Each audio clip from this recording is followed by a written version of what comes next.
We have a lot to talk about, so let's get to it.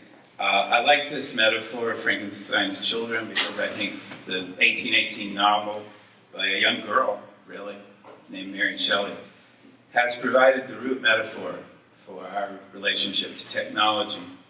And in case you don't know the novel, and you know the films or whatever, it's a poignant, powerful, I would say profound meditation on what happens when creatures become creators, right? So Dr. Frankenstein creates this being, this new human being, who is more literate than most Americans. He is. I mean, if you read the novel, he quotes Goethe, and he reads Paradise Lost. See, that's the monster you don't usually see. He's more like us than Victor Frankenstein is, actually. And so it really gets at, for me, this metaphor of the creature becoming creator. Really gets at this tenuous, complicit, conflicted, and intimate relationship. Because he is his son. The monster is his son, and he recoils from his son. He recoils from his creation. And the monster doesn't know what to do with that. So he goes and reads Paradise Lost, and he says, I guess I'm more like Satan. Anyway, nice metaphor to begin with. Bill Joy, chief scientist for Sun Microsystems, agrees that coming advances in computing power seem to make it possible that an intelligent being will be built by the year 2030. And that shortly thereafter we will gradually replace ourselves with robotic technology. And that and achieving near immortality by downloading our consciousness. But Joy asks, if we are downloaded into our technology, what are the chances that we will thereafter be ourselves, or even human? Now we're in the philosophical realm. Given the seriousness of the threat, interesting, it's a threat, Joy wonders why the development of new technologies proceeds without hesitation. It's a good question, isn't it? Because we might hesitate, but if there's a technological development that's available, we will do it. We might, say, hey, maybe should we really do this? Doesn't matter, we're doing it. Because we never say no to these new developments. What are the consequences of that? Carl Jung said it's because our technology outpaces our morality. Our creatures are more powerful than us, just like Frankenstein. And we don't know what to do with them. And so we try to kill them. Or we assimilate into them completely. So what we do here at the Philosophical Research Society is we try to go behind or beneath appearances, underneath appearances, and we try to get at the deeper issues. We ask questions, and we get some answers maybe, but mostly that produces more questions. So for the next 6 weeks, I'm really looking forward to talking with you about this thing called technology, and what it does to us, and how it changes us. And I think you're in for some surprises. I've already been surprised just by my research. So let's get into it. Technology comes from the Greek word techne, which is related to the word for weaving or to fabricate, to make. All right? So for the Greeks, and for most Westerners throughout history, technology has been inseparable from craft or even art. It is a making, a weaving, a connection of one thing to another. You know what else that has that sense, and that is poesy or poetry. The Greek word poet means maker. The Greek word poetry means simply to make. All right, so again, it's related to technology. So technologists are poets. They're makers. Composition, poetry, literally a making, a fabrication, which is also the word for lot, which we can talk about. To make or compose. Technology is magic. We could spend the whole series talking about the role of magic in human development. And, in the early 20th century, religious studies scholars really dismissed magic because people like Sir James George Frazer saw magic as really a primitive time of human development. It was the belief that you could manipulate nature through your own devices. Well, isn't that technology? Of course it is. But Frazer and some of the other anthropologists and thinkers who were bound to this positivistic outcome, like we have come beyond that, right? So that's magic. Those people, they do magic. What do? Well, we do science. There's no difference. You're manipulating nature. You're trying to understand it in the process. You're trying to achieve a certain outcome, and to achieve that outcome, you must understand the processes at work as best you can. If you don't have an electron microscope, your perspectives are going to be limited. But that doesn't mean it's not the same kind of work. It's exactly the same kind of work. I went to the doctor recently, and they took blood out of my arm, and they said all this stuff was in my blood, like platelets and stuff. What do I know? I don't know anything about this. This doctor is a shaman. She's a witch. I mean, I don't know what she's talking about, but I do what she says because she has this specialized knowledge. She sees things that I can't see, like LDL and HDL and glucose, all that stuff. I don't know what it even means. She tells me what to do. This is magic. This is also technology. When I was doing my doctoral work, I was tech support for the law library. So I went around fixing people, professors and students' computers in the law school. And I realized early on I was a priest. Because all they had was this box. And I had special knowledge about this box. And not only that, but I could save them because they were in trouble. Their box wasn't working. And only I knew how to fix it. So I could have told them anything, honestly. I could have told them anything. Just use some computerese, and say, well, it's because your RAM BIOS is what, Oh, okay. It puts you, technology, it puts you in a magical place, especially if you master the technology. If you can master the technology, it makes you a magician. Because you can do things other people can't do. And so technology, here's the dictionary definition, as it's come to be.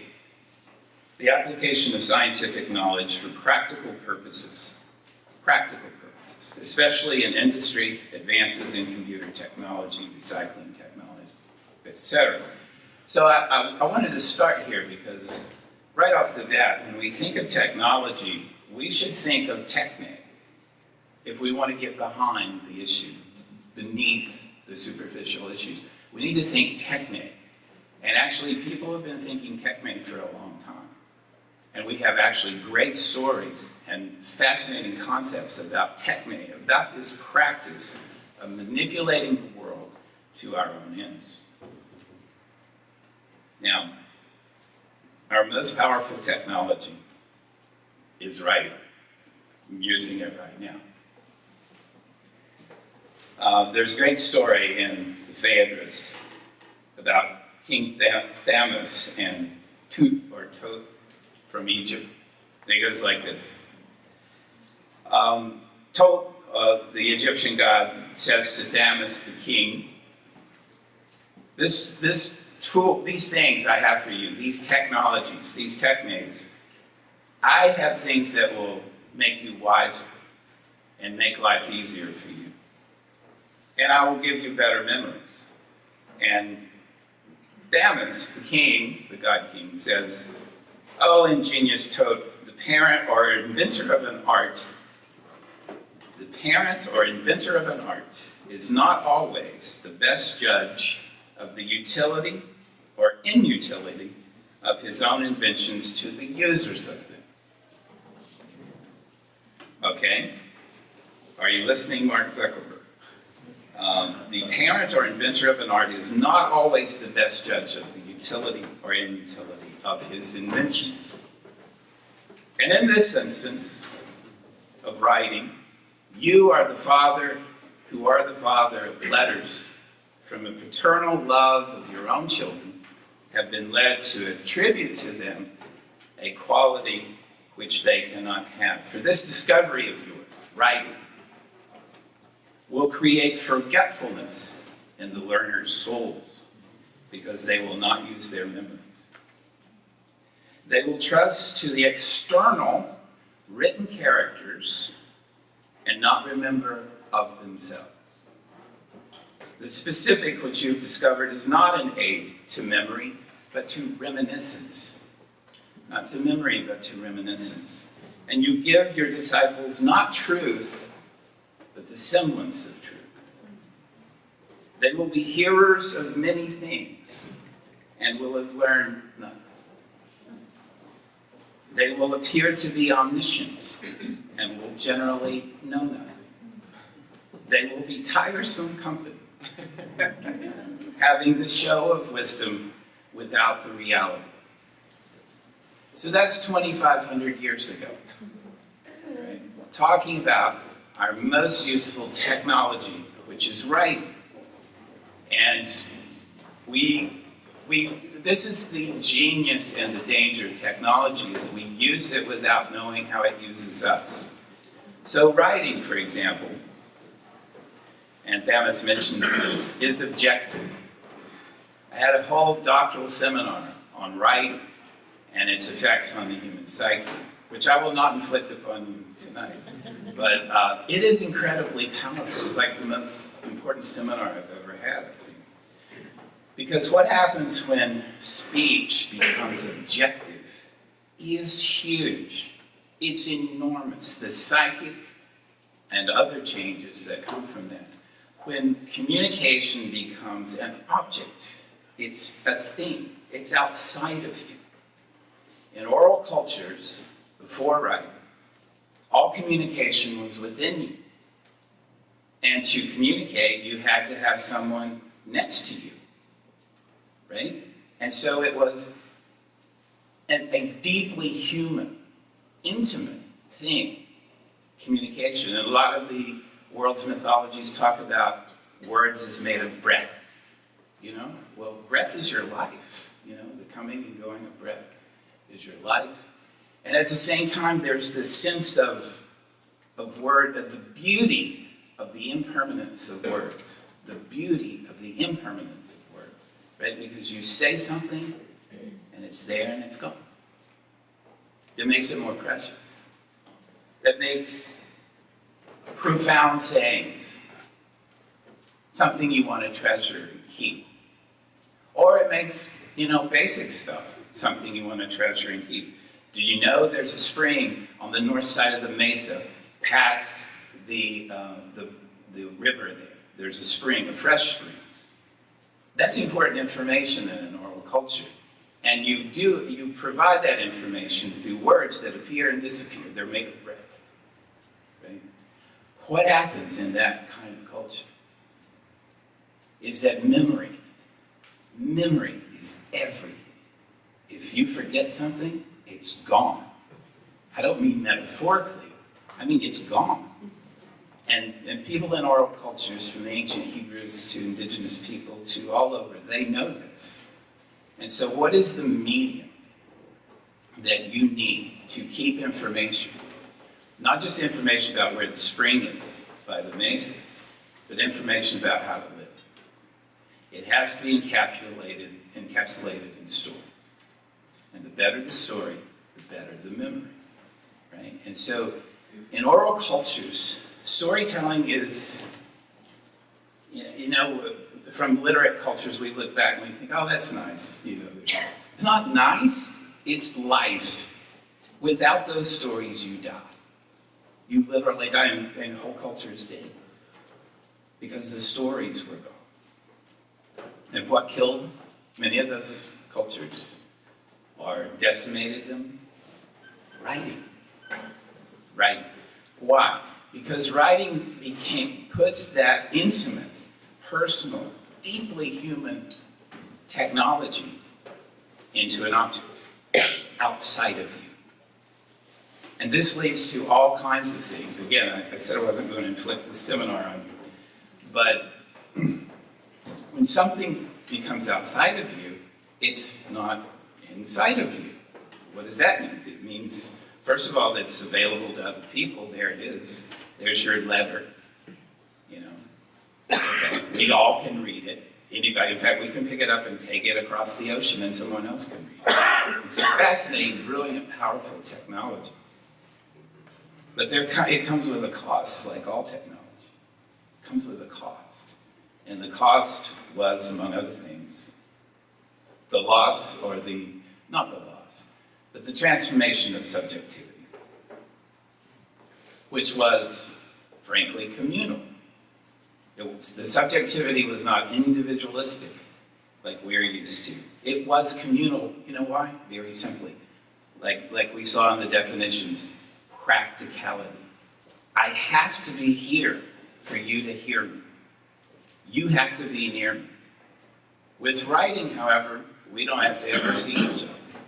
I've taught hundreds, maybe thousands of students and never met them. And that has its own advantages, and it certainly has its disadvantages. We lose community, and so what online learning, for example, is always trying to do is recreate that community. And I don't want to say it's not possible, but it's certainly different. Writing is objective, and Plato and Thamus were right. It destroys memory.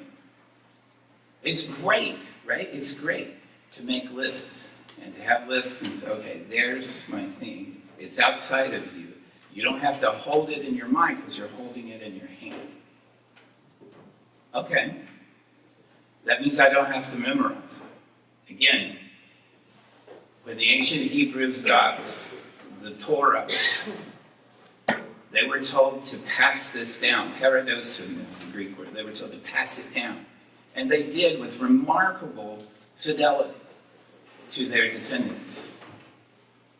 Because it's so precious. It can go away at any moment. And yet, writing is a better technology in terms of passing stuff down because it's now an object and you can keep it, you can make copies of it, and that's great. But what do you lose in that process? One of the other things you lose is dialogue, right? So again, in an oral culture, without this technology of writing, everything is dialogue.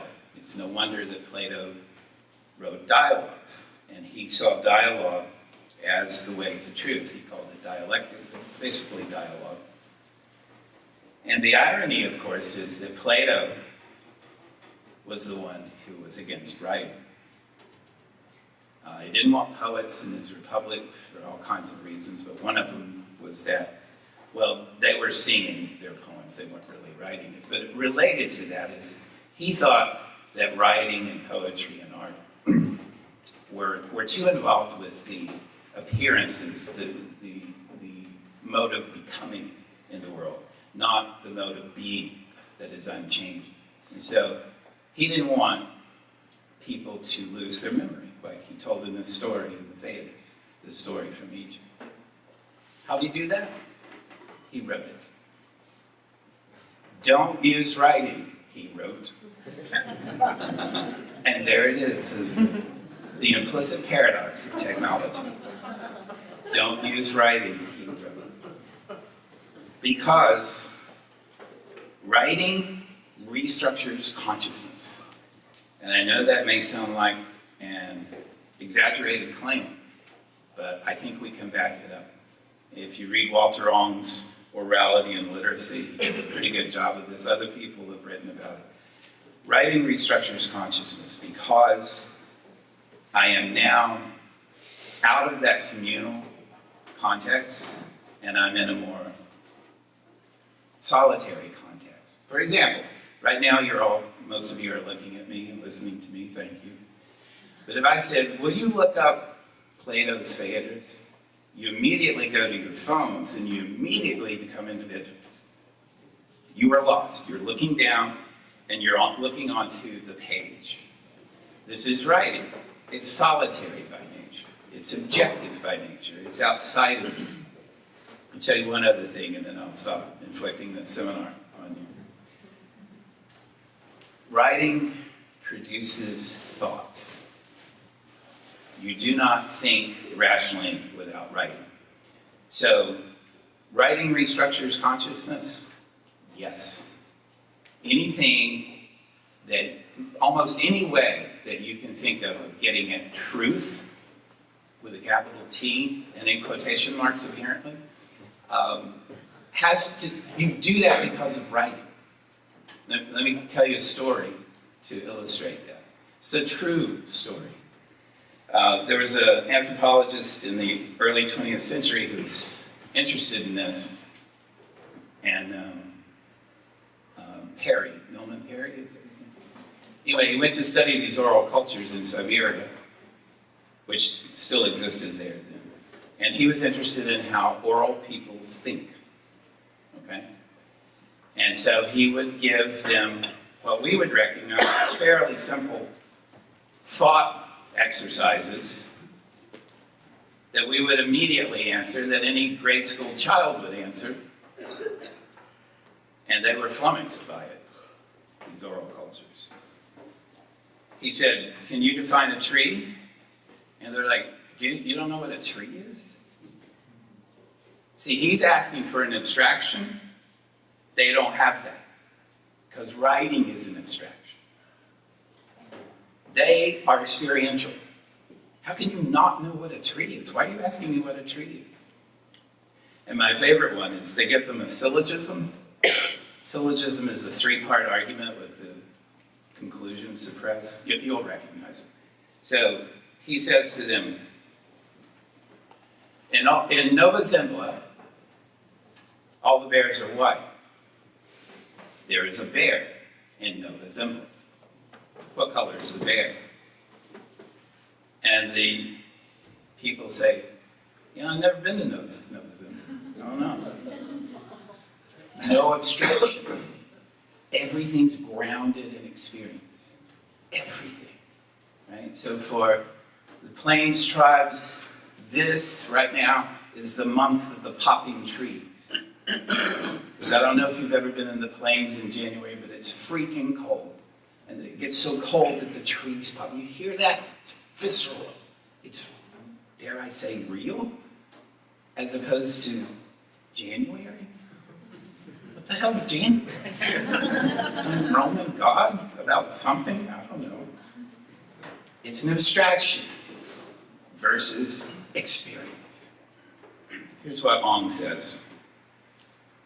I should have just read this. Writing and print and the computer are all ways of technologizing the word. Once the word is technologized, there's no effective way to criticize what technology has done with it without the aid of the highest technology available. Plato's problem, right? There is no effective way to criticize what technology has done with it without the aid of the highest technology available. Moreover, the new technology is not merely used to convey the critique. In fact, it brought the critique into existence. Plato's philosophically analytic thought, as has been seen, including his critique of writing, was possible only because of the effects of writing that was beginning to have on mental processes. All right. A wonderful, important example of a couple of things. One, technology is not just a tool. It's not, the bone in the opening of 2001: A Space Odyssey. That's definitely technology, but it's also natural, by the way. It is everything we do in the world is techne. It's a practice, right? And nothing is more important to us for doing things in the world than writing. Now, Ong was writing in 1982, before the internet, but he did see television. And Marshall McLuhan is a name you may know, who kind of jumped on this bandwagon too, and they saw in television what they called secondary orality, a kind of return to the oral but with the visual, but not a real return. Don't mistake him here. You're not going back to an oral culture, but you are incorporating new elements of orality. They did not get to see the internet. I don't know if that's good or bad. They lived happy lives without the internet, I suppose. All right, so in the remainder of our time, I want us to just go through some ways human beings have thought about technology. And that comes through stories and concepts and philosophies. And then I know you have a lot to say, and I want to hear it, and we all do. Hephaestus, or Vulcan, god of technology. It's interesting, you probably don't know that name, or you don't know much about him, right? That's because he's the god of technology. He's back there making everything happen. He is termed Kleitotechnes, right? He's in charge of technology on Olympus. And he falls from Olympus. I love that the god of technology is a fallen god. Make of that what you will. This is Homer in the Iliad. Hephaestus is talking to his wife Charis. Thetis saved me when I suffered much at the time of my great fall. Do you remember Thetis, mother of Achilles? This will come into the story. When I suffered much at the time of my great fall through the will of my own brazen-faced mother, Hera, who wanted to hide me for being lame. The god of technology is disabled. Again, interesting to think about. Then my soul would have taken much suffering had not Euronome and Thetis caught and held me. Caught and held me. That's an interesting theme for catching and holding. He will do that to his mother. He will do that to his wife Aphrodite. Catch and hold. God of technology. Euronome and Thetis caught me and held me. Euronome, daughter of Oceanus, the ocean, whose stream bends back in a circle. With them I worked 9 years as a smith and wrought many intricate things. Pens that bend back, curved clasps, cups, necklaces, working there in the hollow of the cave. And the stream of Oceanus around us went on forever with its foam and murmur. No other among the gods or among mortal men knew about us except Euronome and Thetis. They knew, since they saved me. Now there's there are a couple, at least a couple different versions of Hephaestus and his mother Hera. Sometimes he comes out of Hera's head, like Athena came out of Zeus's head. Right? But regardless of the story, he is cast out because he is lame, and sometimes he is hurt in the fall from Olympus. So he's a really interesting character. He's ugly. He is lame, as the text says. He's outcast. He's a pariah. The god of technology is a pariah. Right? Yes, you like that. So he returns. And our old friend Dionysus brings him back. I love this. I believe Dionysus gets him drunk because he doesn't want to go. So this is Pausanias, who's like an early Greek travel writer. He says this in the temple of Dionysus at Athens. He says, there are paintings here. Dionysus brings Hephaestus up to heaven. One of the Greek legends, he writes, is that Hephaestus, when he was born, was thrown down by Hera. In revenge, he sent as a gift a golden chair with invisible fetters, chains. When Hera sat down, she was held fast, captured and held. And Hephaestus refused to listen to any of the other gods save Dionysus because he trusted him completely. Interesting choice. Yes, and after making him drunk, Dionysus brought him to heaven. I love that story so much. So much. The god of technology's mother, hates it, and so he uses technology to trap her, ensnare her. Here we go. So he's married to Aphrodite. Okay, how did that happen? Right? I mean, you see him there. That's a pretty nice painting of him. He's not depicted usually that ripped or attractive. He's referred to as ugly and lame often, and yet he's with Aphrodite, the goddess of love.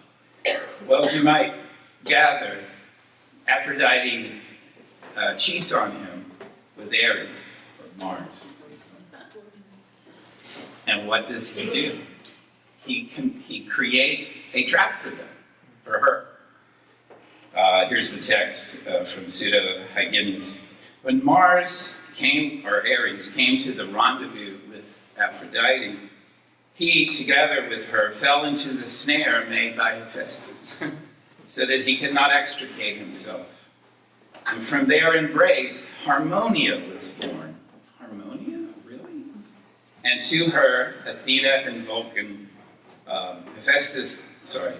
and to her, Athena and Hephaestus gave a robe dipped in crimes. Dipped in crimes. A robe dipped in. So it's like an early scarlet letter. And also a necklace. He makes all kinds of necklaces and clasps and things.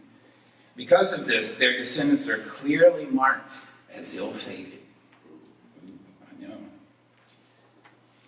I know. He creates Pandora.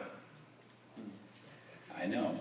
So, here's the text from the same author. Prometheus, son of Iapetus, first fashioned men from clay. And later Hephaestus, at Zeus's command, made a woman's form from clay.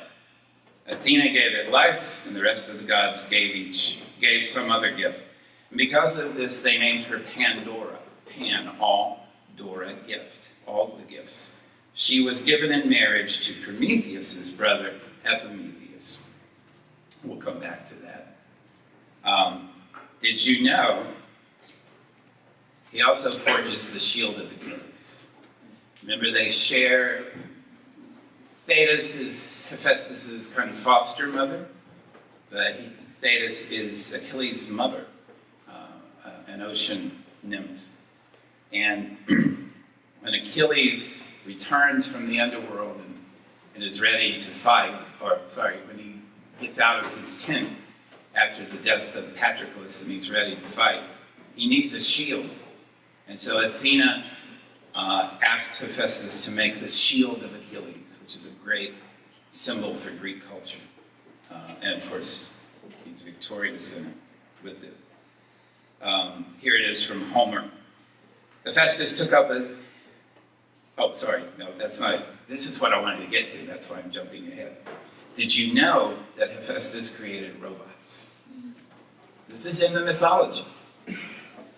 Almost 3,000 years old, robots. This is from Homer, the Iliad. Hephaestus took up a heavy stick in his hand and went to the doorway limping. And in support of their master, moved his attendants. His attendants are robots. These are golden and in appearance like living young women. Okay, every time, right? There is intelligence in their hearts, and there is speech in them, and strength, and from the immortal gods they have learned how to do things. These stirred nimbly in support of their master, and moving to where Thetis sat in her shining chair. That's scary. You've got a god whom you have exiled from heaven and treat poorly and call him names, and he's got robots. Be careful. This is Pseudo-Apollodorus. And you may know, I don't know if you've heard of Talos. I know he's in a video game, but he's actually part of ancient mythology. The bronze giant Talos was given by Minos to Hephaestus, and was a bull. He had one blood vessel. This is genius. He had one blood vessel that extended from his neck down to his ankles. The lower end was held in place by a bronze stud. He's a Terminator, right? And this Tellus would run around the island of Crete 3 times a day to patrol it. And sailors would come up and this giant robot would come and kill them. Because you don't just land on Crete. There's a robot guarding you. There's that 1963 film of Jason and the Argonauts that depicts this. I forget who the director is. It's genius. The Tellus is a huge statue, and they're looking up at it, and he just turns. It's chilling. Harryhausen. Thank you. Thank you. All right. So here's Prometheus, who's probably a Titan. His name means forethought. And his brother is afterthought. You have a brother like that? And of course, as I said, Prometheus is a really interesting character, god, Titan or close to it.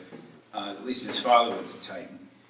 And goes against Zeus all the time. He tricks Zeus, I won't get into all that, but he tricks Zeus a couple of times, making him take an offering, or trying to get him to take an offering that is not the best offering. And then Zeus gets pissed, and he wants to destroy humanity, like every god at some point. And Prometheus saves us by giving us fire, but he has to sneak the fire to us in a fennel stalk. So, trickster figure, definitely. Thief, our friend Prometheus. Punished, you may remember, by Zeus for his double deception to be fastened to a cliff, and an eagle or a vulture comes and eats his liver every day, and it grows back overnight. You know, the Greeks really knew how to create torture, at least mythological torture. And he is delivered, Prometheus, and by the way, I'm presenting Prometheus as an early technologist. He gave us fire. All right, that's pretty cool technology. Do you remember who rescues him? Heracles, or Hercules, rescues him. And Zeus lets him. He's like, all right, he suffered enough. Which Zeus never says. And he is finally delivered. Now, in the history of humanity thinking about technology, there is an interesting chapter from Francis Bacon, 1561 to 1626. This notion of the New Atlantis, which I'm sure many of you know about. A book written in 1623 and published in 1627. And Bacon, just so you know, was really a pivotal figure in the history of thought, because he's really kind of the first scientist. I mean, Aristotle was really, and some of the pre-Socratics were scientists in their own right. But this is a man presenting a way of knowing that diverges from the centuries of theological thinking. And theology and philosophy merged pretty much. And that was the paradigm. That was the only way, really, to think about the world and yourselves in it. Bacon says, no, you know what? I think we need to look at nature. And nature was always capitalized, capital N, nature. Like it was a replacement for God. Because I think it kind of was. And he said, let's just not, we've done that. Let's just look at what we can see in the world, and let's try to make deductions from that. That's a radical concept. And as you know, it gave birth to others like Descartes, Newton, etc.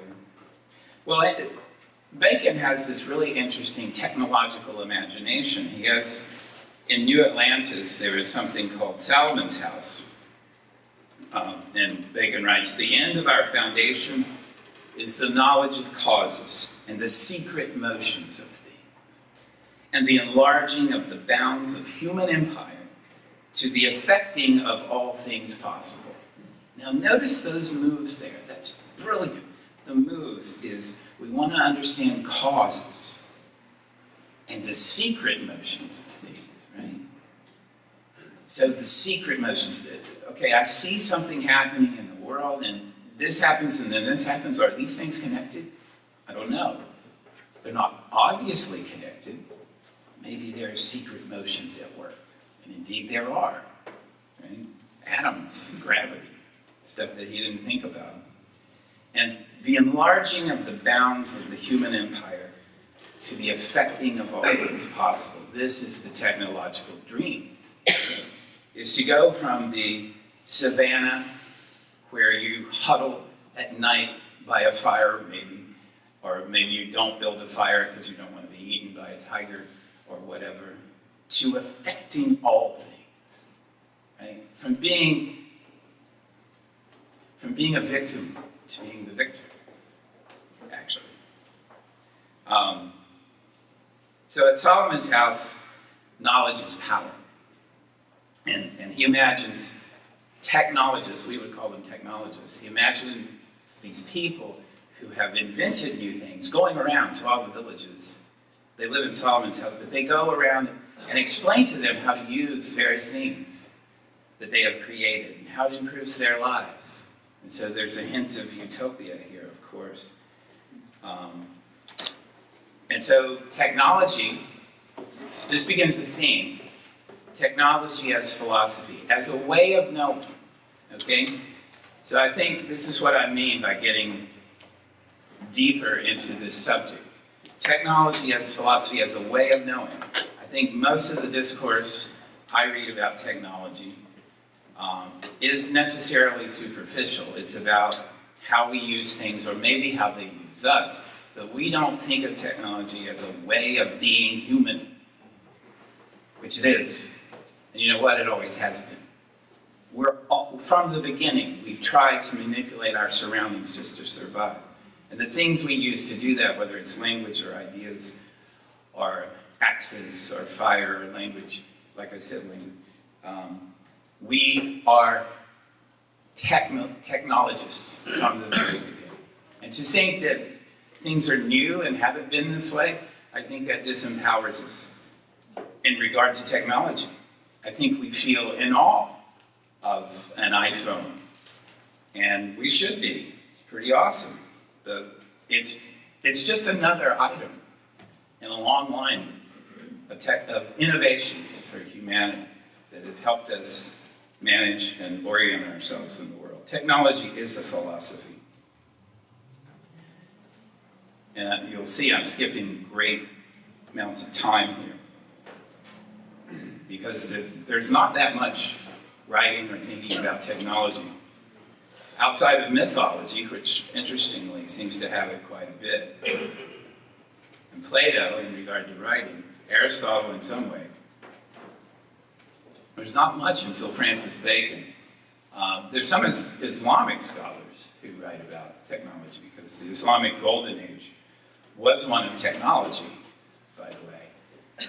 There was ophthalmology and all kinds of advancements in technology during the Muslim Golden Age. So now we jump to Martin Heidegger, 1954, the question concerning technology. And he's going to get to a similar point, which is technology is a way of being human.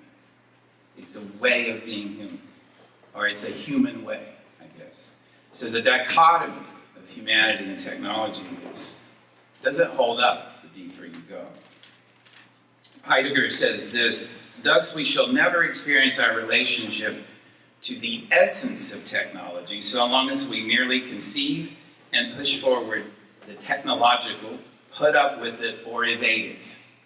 Everywhere we remain unfree and chained to technology, whether we passionately affirm it or deny it. This is Plato using writing to talk about how writing is dangerous. Right? You cannot escape technology. You can't. And Heidegger's interest was what philosophers call ontology, or being, although he meant it in an actually different way.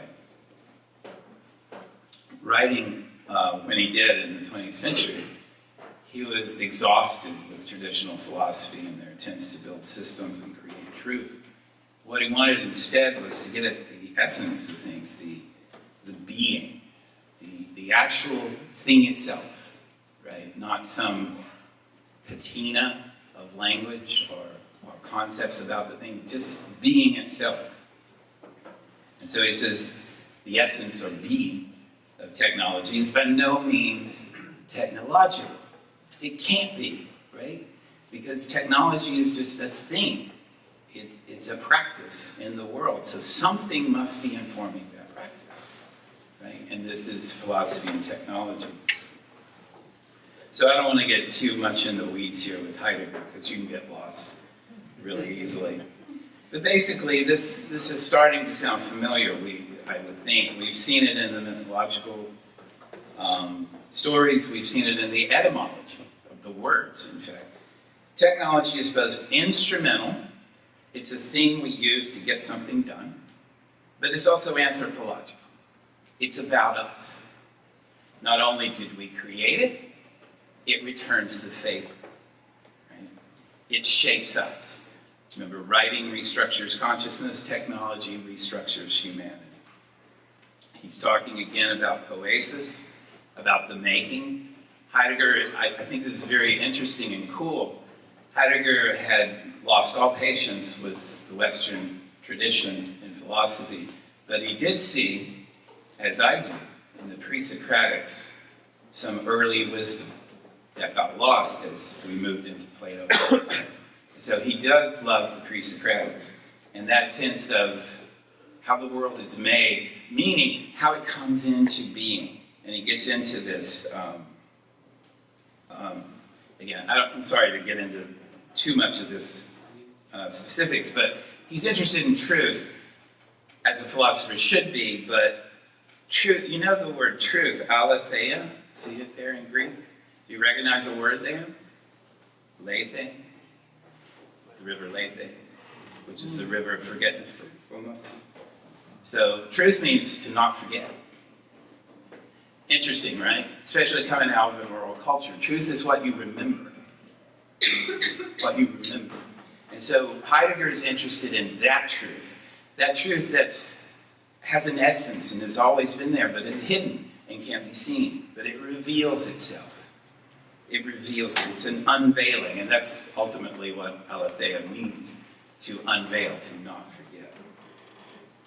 All right. Technology is poetry for Heidegger. The making, the old sense, the old Greek sense of technology is making. Technology is both process and product. Again, we tend to talk and write and think about technology as something that's done to us, which it is, but it's also something we did. We're all Victor Frankenstein, and we're all his monster. It's process and product, and it's dialogical. It goes back and forth. Technology is revelation for Heidegger, as an unveiling, as showing something that we wouldn't see before. Right? I mean, so for example, I don't know if Hunter's here, but we've talked about this before, about how I hate big data, and I just hate it because it's like writing. It's outside of me, and I don't understand it, and it's telling me things about me that I don't agree with, that I don't have an argument against. But isn't that a way to learn something about yourself? It can be. It depends on the intention of the makers and the users, right? But, big data is interesting because you need an objective perspective on yourself, and it gives you that, but it's not objective. And we'll get into that when we talk about users and the use in a few weeks. So Heidegger's, almost all philosophers of technology mark a difference around the 18th century, and that's because of the Industrial Revolution, and the invention of machines. And then they make another difference, usually in the 20th century, with television and electronics. So he says that technology depends upon a standing reserve It's almost like capital, the resources of capital. Nothing in the world, in this sense of technology, is incorporating and using a standing reserve. It's always a means, never an end. And so you create something just for the means, like an airplane. I mean, you use it to travel, to get from one place to another. It has no intrinsic value, is what Heidegger is saying. It's merely that. And then he talks about the dangers of enframing, which, he says enframing is this: pushing forward nothing but what is revealed in order. Now, I know that sounds philosophical, but it's actually pretty simple. Enframing is saying that all that is what we can see. And what we can see is what we use to see with, whether it's big data, whether it's an ideology, whether it's a mythology. And think about that. That's exactly right. We do this all the time. Big data, technology, mythology. What we're always trying to do is reduce the world to something manageable, right? Because we cannot, there's too much. There's just too much. Too much stimulation, data coming at us. It must be organized in some way. It must be. Or you would just be, watching butterflies, and then you'll watch the trees, and then pretty soon you're in LA, chilling out. We've got to reduce the world. That's not a problem. That's a necessity. But to frame the world, to reduce the world, to put it in a box, to put it in a story, is good, necessary, but leaves out all this. So what do you do? What do you do? Now I'm going past Heidegger here, and I'm saying you've got to let your frames dissolve. You've got to let your frames break, or else you're stuck in this pretty small world. And then, as he says, you push forward nothing but what is revealed in the ordering. You put nothing out there that doesn't fit in your frame. And that's pretty small in a big universe. This is Heidegger. The threat to humanity does not come in the first instance from the potentially lethal machines and apparatuses of technology. The actual threat has already afflicted humanity in its essence. The rule of enframing threatens humanity with the possibility that it could be denied to him to enter in a more original, revealing truth, unveiling, and hence to experience the call of a more primal truth. Right? Yes. Now there's another technologist. He's actually a theologian, and I want to mention him because I think he's pretty cool, and he doesn't get, I don't think, the credit he deserves. This is Jacques Ellul, who wrote a book called The Technological Society in 1954. And he's pretty much making similar arguments to Heidegger and to this thread that we've seen throughout, that technology is radically human, and the dichotomy doesn't hold up.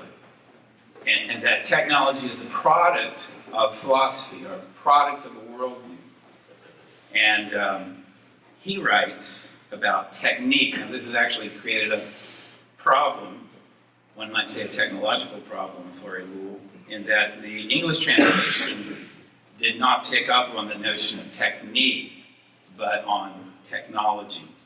And so technique is, for Ellul, what Heidegger was for enframing. And Heidegger's sense of technology is instrumental, right? Not as instrumental, but as anthropological. Technique is the totality of methods rationally arrived at and having absolute efficiency in every field of human activity. See, we were headed there all along. The machine represents the ideal toward which technique strives. The machine is the ideal of technique, which is this method, right? This rational method. Nothing at all escapes technique today. How could it? if technique is the totality of methods. And he writes, the tool enables man and woman to conquer. But women and men, dost thou not know there is no more victory, which is thy victory? The victory of our days belongs to the tool. I think Ellul doesn't get the credit he wants because of that mistranslation or confusing translation. He gets received as being against technology, just completely against, like apocalyptically against technology, and there's no hope. And it's interesting because he's a theologian too. I think this affects his reception, is that people don't want to hear that old story of the fall.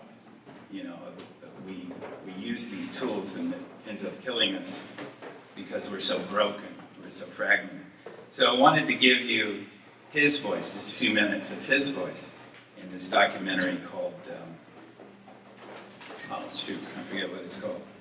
Anyway, here he is, just briefly, in his own voice, and you will hear and see that he's not a technological apocalypticist. He's just thinking about these things as we're doing tonight.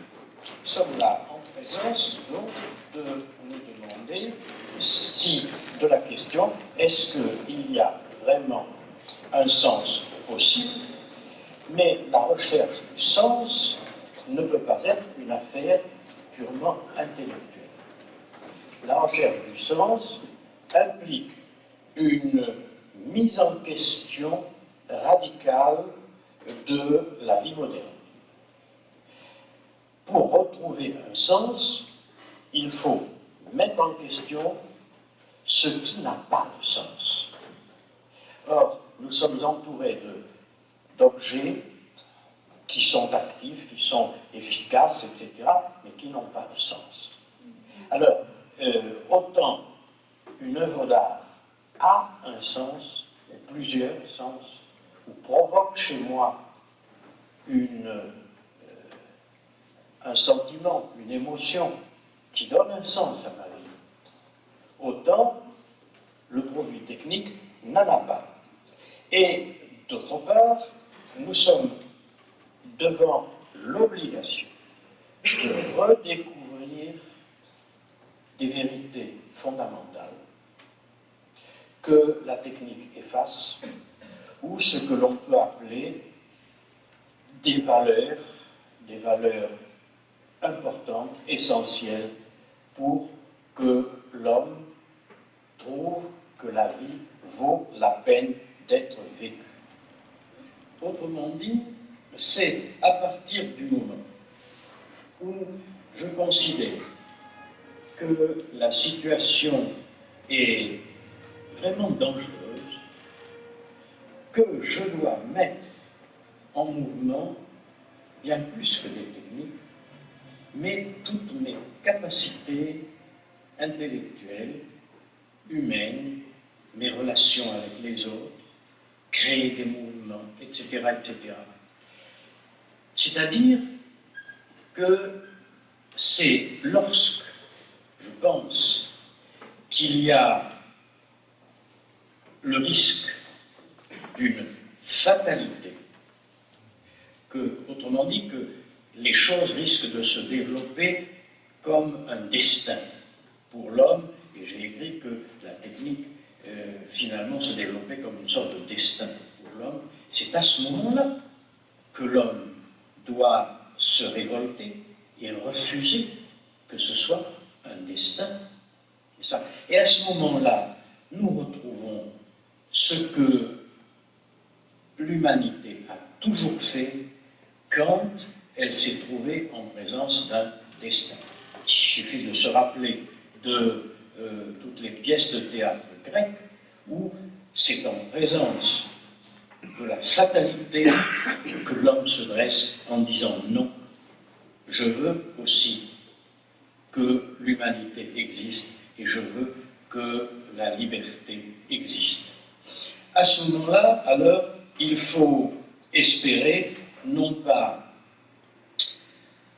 remporter des victoires très rapides, et il ne faut pas espérer que nous aurons une facilité dans le combat, mais il faut savoir que nous continuons à, je dirais, à remplir notre rôle d'homme. Mais en réalité, c'est une situation qui n'est pas insurmontable. Il n'y a pas de fatalité que nous ne puissions pas vaincre. Ça, seulement alors, il faut des raisons très profondes pour se mettre à lutter. Il faut avoir des convictions très fortes. Il faut vouloir que l'homme continue finalement à être un homme. Cette lutte contre la fatalité technicienne, eh bien, nous l'avons menée dans des petites actions, mais il faut toujours que ce soit des groupes humains à grandeur humaine, où l'on se connaisse. Ça ne sera pas des grands mouvements de foule, ça ne sera pas d'immenses syndicats, ni d'immenses partis politiques qui arriveront à lutter contre ce développement.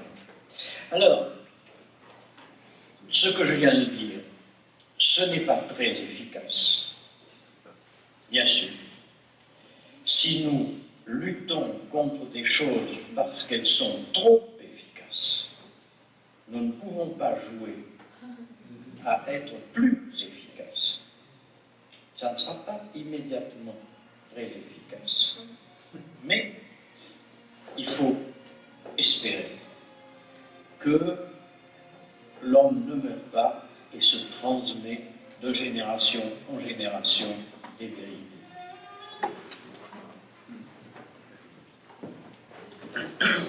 And I'm sorry to tell you, but Jacques Ellul was a Terminator.